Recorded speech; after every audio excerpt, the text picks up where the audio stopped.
Well, I want to welcome everyone in Greenfield and those joining us in Oak Creek and online. Hey, wherever you're at today, thank you so much for spending part of your day here with us. And before I get going, I just want to share next week is going to be a great week here at the Ridge as our lead pastor, Mark, is going to be back, and he's going to share with us a special message that he's been wanting to share with us for a very long time. And so you want to make sure that you are here for that, but don't just be here alone. This is a great time to invite a friend or a family member with you and say, hey, come, let's check this out together.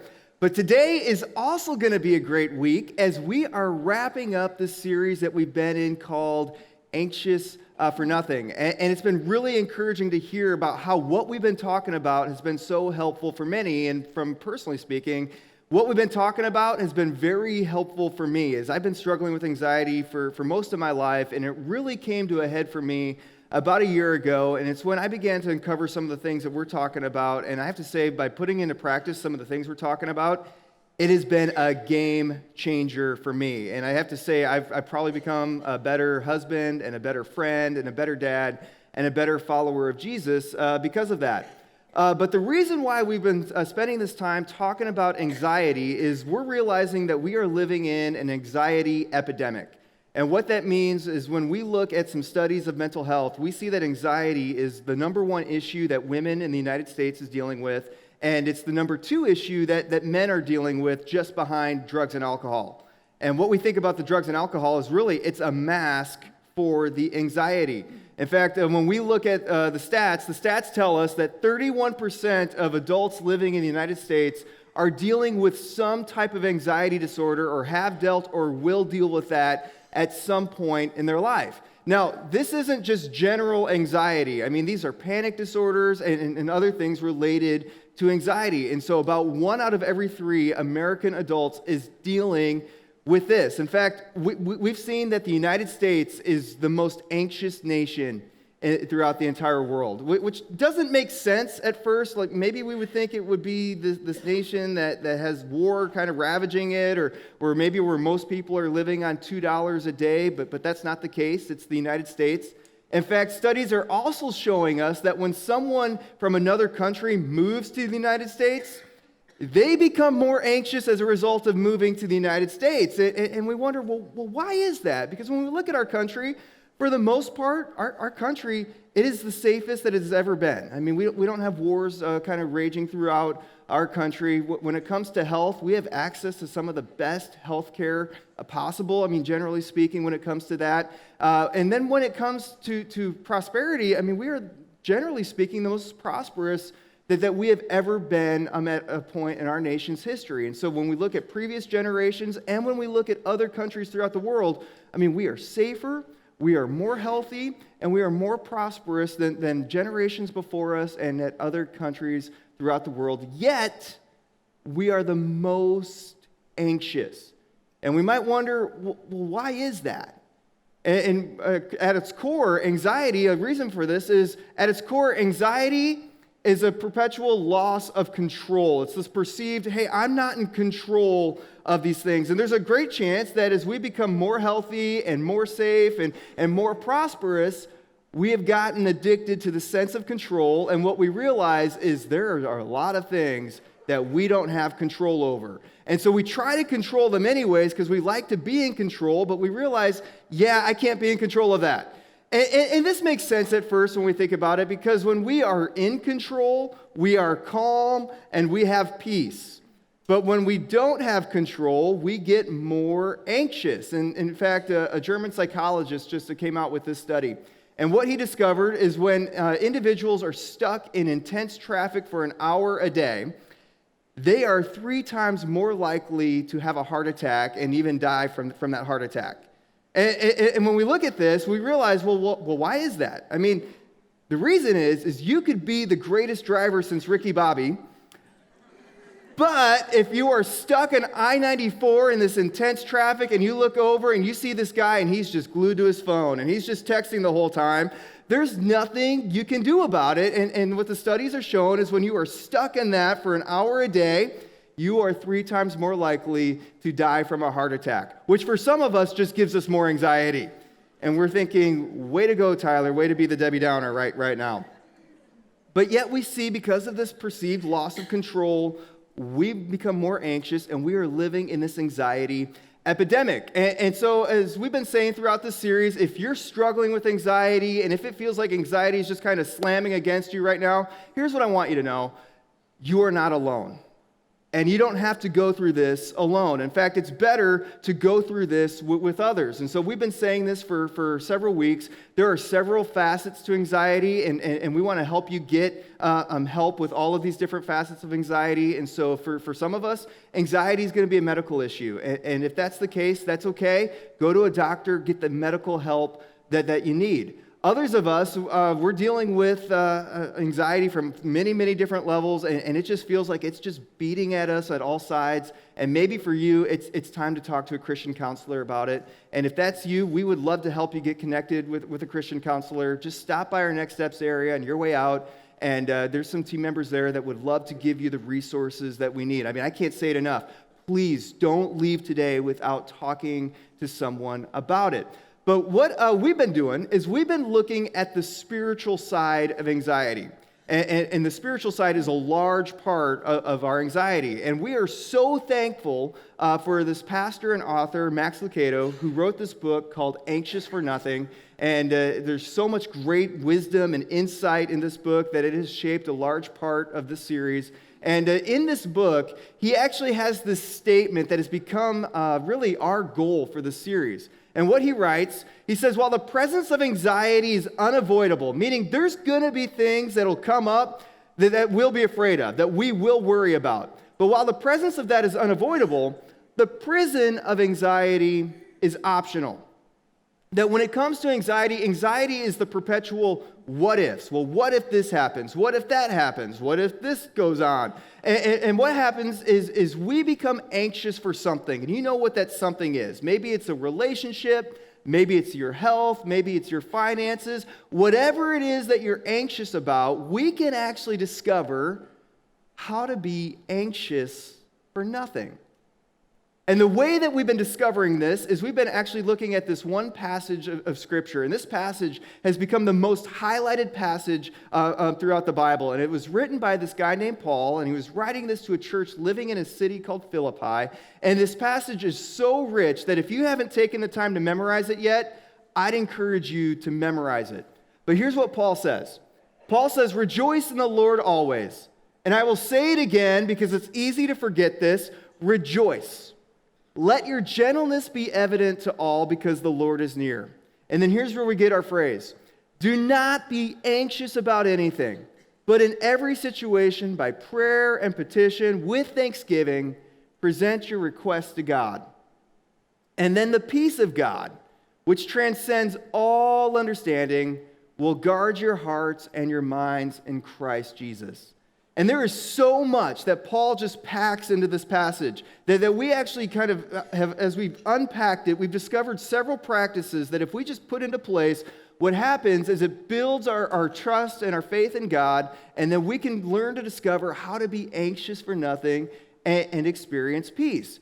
And when we put these practices together, they actually spell out the word calm. And we're thankful for Max Lucado helping us kind of put this together. And if we just kind of remember calm, which is the opposite of anxiety, we can put these practices into play. And so here's what calm spells out. The first one is we want to celebrate God's goodness.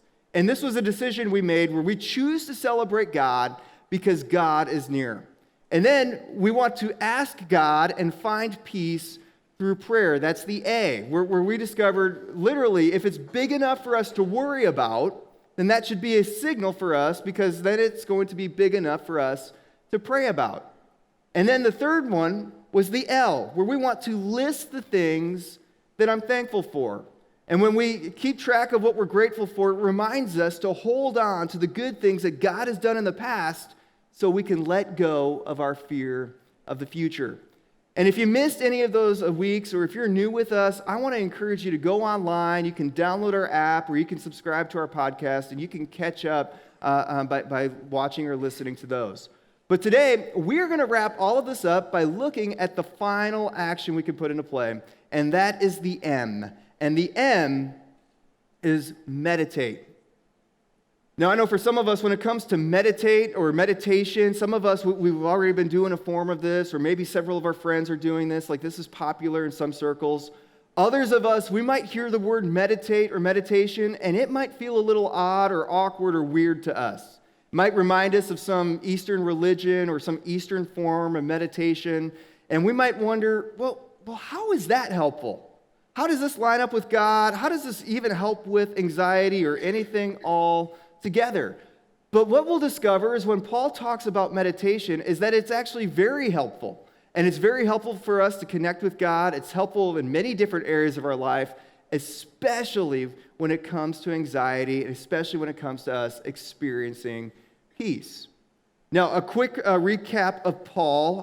What we know about Paul is one of these early church leaders. He's helping many people find and follow Jesus, but he is probably a prime candidate for anxiety because of his circumstances. I mean, these are first century followers of Jesus. They're living under the Roman Empire, and the Roman Empire wants to end this Christian movement because they want people to commit to following the emperor. And so since Paul is one of the leaders here, they arrest him and they throw him in prison as a way to scare others from following Jesus. And what we know is they are killing these Christians in very inhumane ways. And so Paul's sitting in this prison, and he's just wondering day by day, is this the day they're going to kill me? Is this the day they're going to kill me? Is this the day? And to ensure that he won't escape, they even chain him to a Roman guard just to make sure that he can't escape or no one can break him out. But on top of that, we also know he's leading several churches, and by his letters, we read that his churches, they're dealing with all sorts of problems, and so he could have anxiety about that. And then to top it all off, we also know that Paul has some health problems. We know that his vision is bad. We know that he was beaten by Roman soldiers, and he's dealing with injuries from that. And we also know he's close to 60 years old, which back then, that was close to the end of life expectancy. And so he has all of these different situations that are just happening to him. If anyone could be dealing with anxiety, we would think it would be him. I mean, we could imagine him writing this letter to this church in Philippi and say things like, my life is really bad. Things are horrible. It's all going to end right now. And honestly, we wouldn't blame him if he did say that. But it's in the midst of these conditions, he writes this letter to the Philippians, and it becomes known to us as this joy letter. He talks about joy many times, and then he gives us our phrase, do not be anxious about anything, and he teaches us these things that we can do to experience God's peace. And after he writes this passage, he then gives us this section on meditation. And here's what Paul writes. He says, finally, brothers and sisters, whatever is true, whatever is noble, whatever is right, whatever is pure, whatever is lovely, whatever is admirable, if anything is excellent or praiseworthy, think about such things. Literally, meditate, dwell, focus your mind on these things. And then whatever you have learned or received or heard from me or seen in me, put it into practice. Just try these out. And when you do this, the God of peace will be with you. Now, when Paul used this word think, he actually was using this Greek word that we get our English word logic for. He says, hey, when it comes to your anxiety, here's what I want you to do. I want you to think logically about the things that you are afraid of and that you're worried about. And when we look at some basic neuroscience, we can understand why Paul would say this, because neuroscientists are telling us this about our brain. There's two parts of our brain that are related to our anxiety. The first part is this small part that's deep inside of our brain called the amygdala, and the second part is the front part of the brain called our prefrontal cortex. Now, the amygdala, that just serves as the warning system of our brain. So whenever we see something that we're afraid of, it sends these signals to our body to say it's time to get into fight or flight mode. And so if it sees a threat or something to be afraid of, it'll tell us, hey, get away or get ready to fight. Now, the problem with the amygdala is that the amygdala is not objective at all. It can just see any threat, and then it can just send us into fight or flight. This is why the prefrontal cortex here comes into play and why it's necessary. Because what it does is it takes the threat that the amygdala sends and it says, okay, we need to think logically about this and determine if this is a real threat or not. A great example would be this. Imagine if you and I decided, hey, it's Halloween time, we're going to go ahead and go to a haunted house, and we're going to pay money to go into this haunted house and to see what's inside there. And so we pay money, we walk down the hall of this haunted house, and then all of a sudden, outside of the corner, this guy in a hockey mask with a chainsaw jumps out right in front of us. It's our amygdala that tells us, hey, wait a second, I've seen this movie before, this does not end out well for us. And so our body gets ready to either run or to fight. But our prefrontal cortex is going to kick in and say, hey, wait a second, let's think logically about this. You paid money to go into this hallway and to get scared. And so that's why this guy in a hockey mask has jumped out in front of us. Don't run away and don't kick the poor college student who's wearing the hockey mask in the face. It's not going to be good. And that's how the brain will work to process fears. Like, what if this guy with a hockey mask shows up? Now, when our anxiety kicks in, our anxiety imagines a threat. And it begins to wonder, well, what if around that hallway there's a guy in a hockey mask and a chainsaw over there? Or what if over in that corner there's a guy with a hockey mask and a chainsaw over there? Or what if when I walk out into the parking lot, there's a guy with a hockey mask and a chainsaw there? Or what if when I get home and I open my front door to walk inside, there's a guy in a hockey mask and a chainsaw there? Our anxiety just begins to imagine that threat over and over and over again. And what happens is we live in a perpetual state of fight or flight. I just heard the story the other day of this lady who had this deep anxiety about a burglar breaking into her house.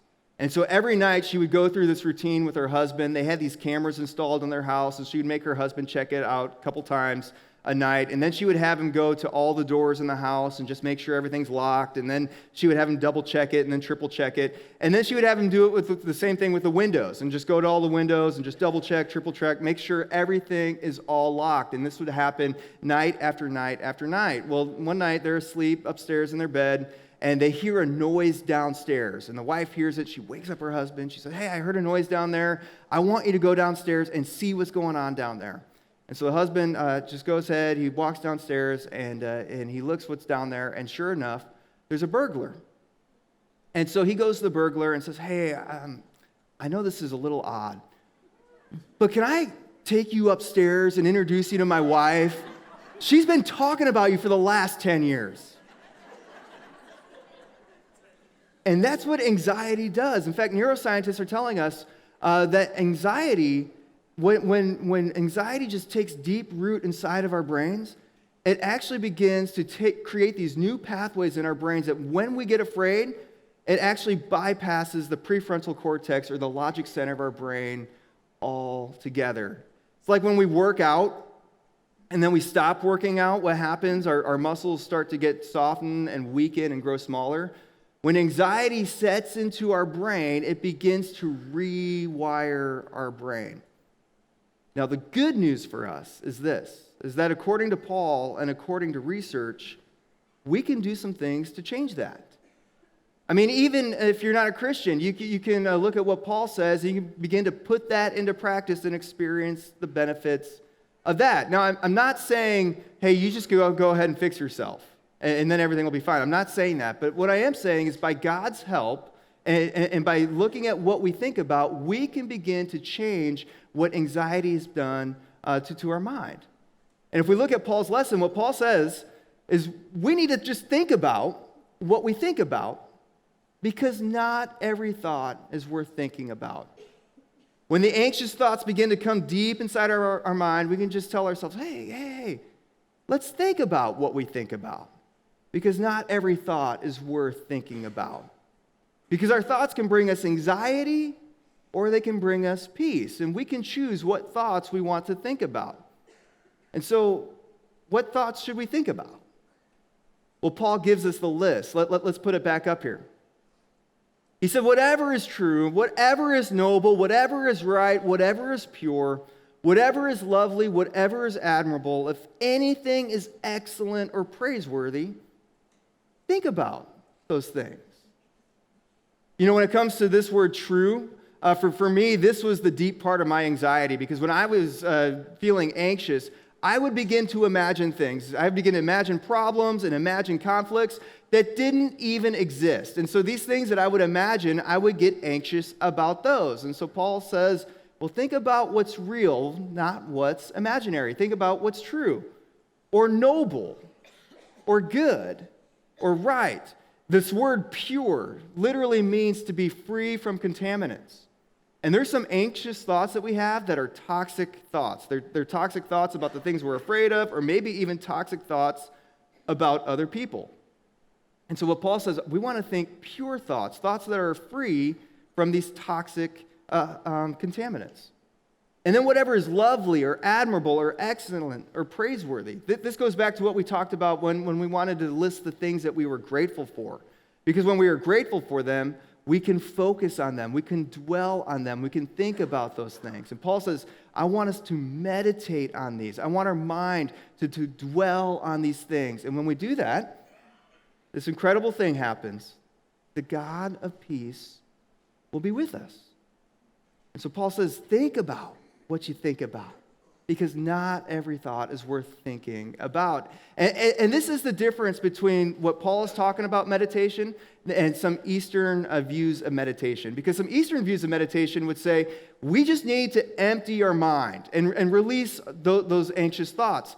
And while that's true, and there's nothing wrong with that, that's just incomplete. That's just the starting point. Paul says when we empty our mind, we want to fill it up with something else. We want to think about these thoughts that come from God.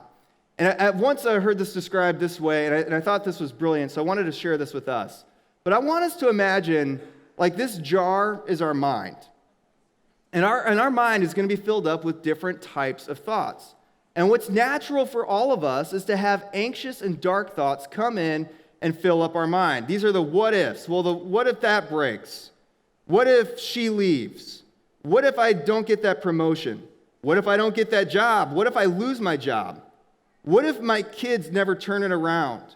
What if my health goes bad? What if I never get healthy again? And we just have these anxious thoughts just come in and just fill up our mind over and over again. And many of us, we realize this, we can't live this way. And so we work to empty our mind. And so we say things like, I'm not going to think about that. I'm not going to focus on that. I'm going to dwell on something else. You know, in fact, I might even just do whatever I can to be distracted from this. And so I'm just going to go ahead and mask my anxiety. Whatever I can do to not focus on these anxious thoughts, I'm just going to empty my mind of that. And so we empty our mind from those thoughts. Problem is our mind is empty. And our mind can't stay empty for long. Now, I know some wives here are saying, have you met my husband? And I'm not going to go there. But what happens is with an empty mind, it's going to fill up with some other thoughts. And if we're not intentional with what we think about, what's going to happen is the anxious thoughts are going to come in and try to fill up our mind again. And so what we learn from Paul is we want to take the first step and we want to empty our mind. We want to release those anxious, dark thoughts, and we want to release them, but then we want to fill our mind up. And according to Paul, here's what we fill our mind up. We think about what is true. We think about what is noble, what is praiseworthy, what is excellent or admirable. We hold on to the things that we are grateful for and what God has done in the past. And we think about those, we dwell on those, we meditate on those, and then we fill our mind up with these pure thoughts. And we dwell on that. And here's what we discover. That when the anxious thoughts come, because they will come, there's no room for them. Because we have chosen to think about these pure thoughts that are from God. Now, I know some of us are thinking, well, my mind's already just so full of these anxious thoughts, I can't do that. Well, what that is those anxious thoughts are trying to come in and continue to fill up our mind. And so little by little, what we want to do is empty those thoughts and fill them up with the thoughts from God. Empty, fill. Empty, fill. In fact, I love how Paul said this to another church in another letter. He said, here's what we want to do. We want to take captive every thought to make it obedient to Christ. And the language that Paul is using here is like a weapon. He says, we want to take these dark thoughts that come, these anxious what-ifs, and we want to fight them with a weapon. And what's the weapon he uses? It's the teachings of Jesus, where Jesus says, do not be afraid. Do not worry. Or as Paul said, whatever is good, whatever is true, whatever is admirable, praiseworthy, excellent. Think about these things. We want to think about what we think about, because not every thought is worth thinking about. And so to help us begin to do this, I want to give us a couple questions that would help us begin to think about our thoughts. The first question is, well, what are my anxious thoughts that I need to empty? And these thoughts would be these dark thoughts, these, well, what ifs? What if that breaks? What if she leaves? What if I never get healthy? What about my finances? All of these anxious thoughts that are causing us to be worried. What are these thoughts that we want to empty? You know, for me, about a year ago, when my anxiety came to a head, as I shared last week, it was about these things that I've owned. And it would just be these anxious thoughts of things just breaking down on me. Well, what if my car breaks down while I drive?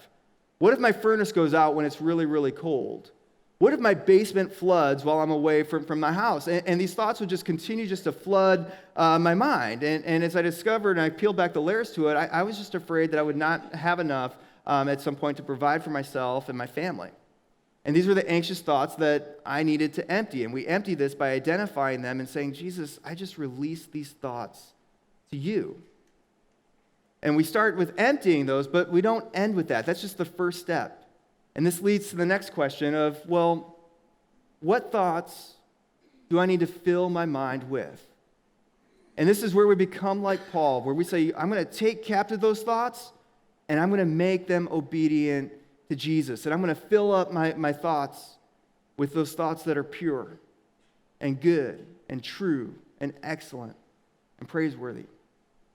And so for me, when I was dealing with my anxiety, I knew to have some of these thoughts and to fill my mind up with these thoughts, a good practice to put into place was to memorize and to think about Scripture. And I didn't know which one I wanted to focus on. I just knew that might be very helpful for me.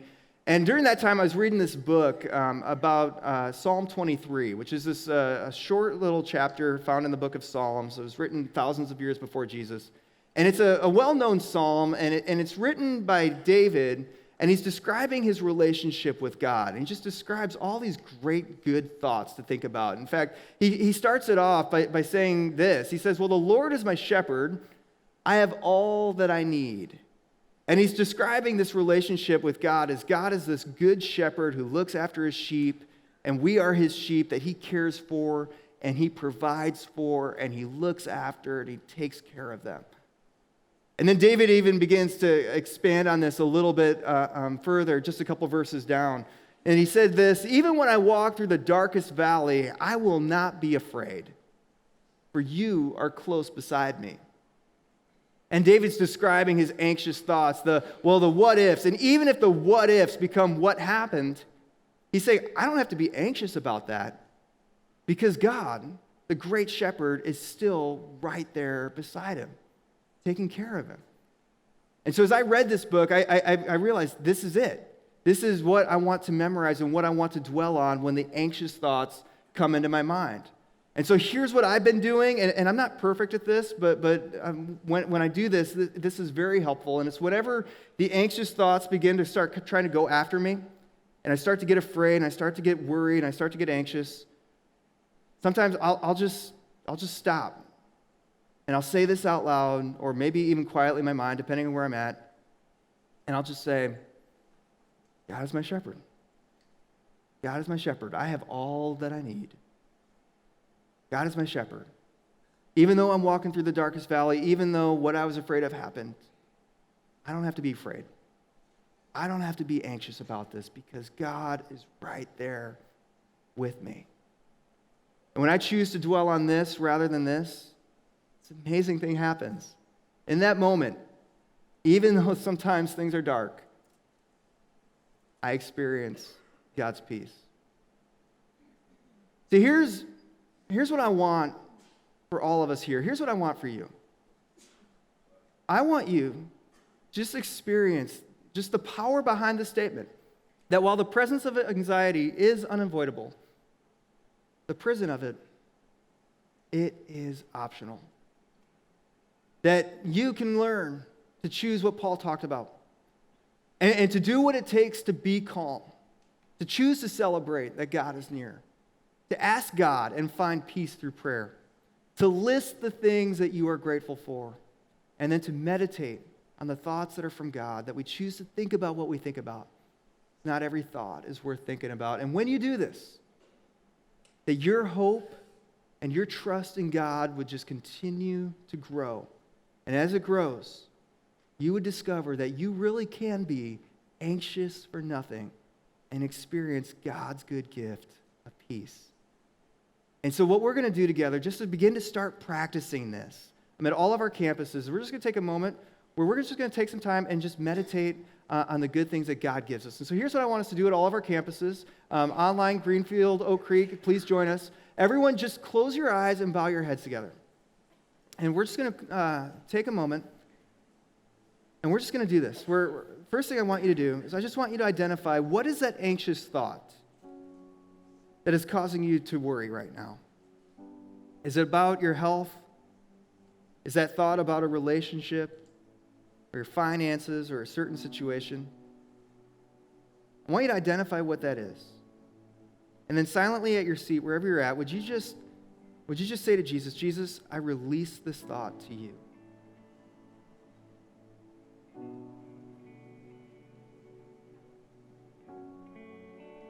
And that's the first step. But the next step is to choose to fill our mind with the thoughts that are of God. So right now, where you're at, I want you to choose, well, what is that thought that you want to meditate on, that you want to dwell on and focus on? Maybe for some, it's just like what David said in Psalm 23, where that thought is, God is my shepherd. God watches over me. God takes care of me. God gives me everything that I need. And even though I walk through the darkest valley, I don't have to be afraid because God is right there with me. What is that thought that is good, that is pure, that is praiseworthy, excellent, or admirable? What is that thought? And would you say, Jesus, I'm going to hold on to that thought right now?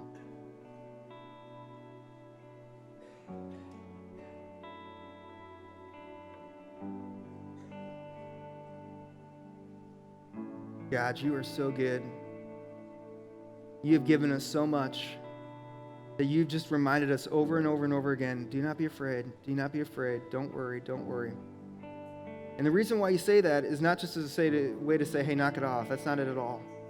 But it's a reminder that we can put our hope and our trust and our faith in you because you are so good. And God, you are a shepherd. You watch over us. You give us all we need. You take care of us, so much so that you gave us your son, Jesus, to live among us and to restore our relationship with you so that we can experience your gift of peace. God, we thank you for that, and we thank you for Jesus, and it's in his name we pray. Amen.